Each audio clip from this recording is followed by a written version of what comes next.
Welcome to Poor Wheels POV. So, ayan, hi guys. Ayusin lang natin ito. Share ko lang to. Meron lang tayong share today, no? Meron kasi tayong nakita dun sa Conquest Hilux na group. Ah, ah, kung paano i-fix o ayusin yung guide kapag nagre-reverse tayo. So yung sa unit na to, nawala yung ano niya, nawala kasi yung reverse guide nung gulong kapag ayun nga pag nagre-reverse. Nung time na nagpalit kami ng baterya. So yung pagpalit namin ng baterya, though may backup yung technician during nung nagpapalit, nag-ano pa rin, nawala pa rin, nag-reset pa rin yung time. Pero so far di naman sa akin big deal, pero as much as possible gusto ko rin sanang ma-restore kasi helpful din yung guide na yun eh. So ayun, ngayon ano natin, pakita ko sa inyo na nawala talaga yung guide. Forward lang tayo konti kasi nasa parking tayo. Ayan, tapos punta tayong reverse.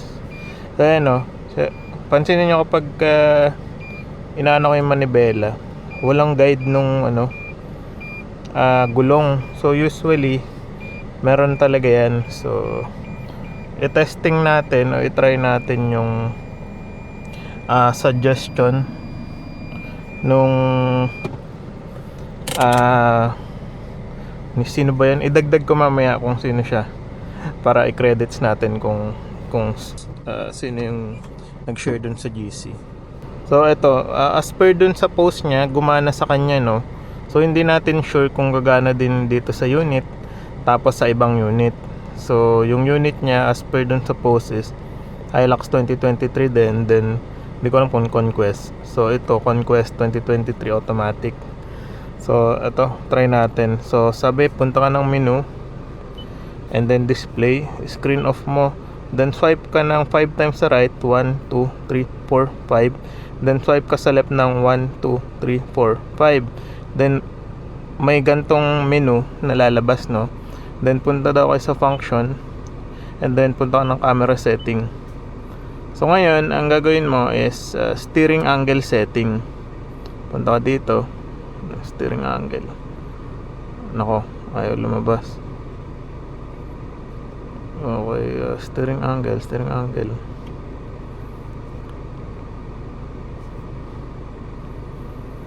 Mukhang ayaw niyang lumabas, guys, yung steering angle setting. Ayun, kahit anong pindot natin, ayaw pumunta doon sa menu. Mukhang kailangan ng nito diagnostic tool. Version 1. Sabi niya pindutin lang. Try nga natin. Body color setting. Okay lang. Ayan, kailangan mo palang i-hold, guys. Medyo i-hold mo lang yung medyo matagal then punta ka sa next. So ngayon kailangan okay naman yung center natin, 'di ba? So ang kailangan i-memorize ng unit is yung kapag isasagid natin sa kaliwa, then isasagid natin sa kanan. So dito ka pupunta sa max steering angle. Ay no, mali. Sorry. So itong position ng wheel ngayon is steering center siya. So kailangan mong i-click naka-center, and then ang gawin mo, isagad mo sa kaliwa. Ayan, max steering angle, memorize. Then isagad mo sa kanan. Ayun na, sinasagad natin, guys. Ayan, okay na. So gitna ulit natin. Gitna lang natin yung wheel. And then patay natin, patay natin. Then buhayin natin. Check natin kung anong effect.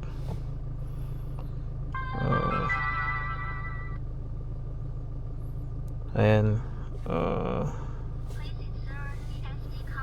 Ating aircon. Then menu.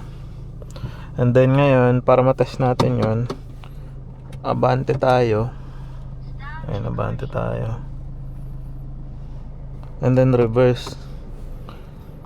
Ayun, bumalik na. Nakita nyo guys, ayun o. So far, pag sinasagad natin, ayan siya. And then isasagad naman natin sa papunta dito, bukanan. Ayan siya. So yun yung nawala sa akin nung nagpalit ng baterya. So ngayon, wheel alignment check.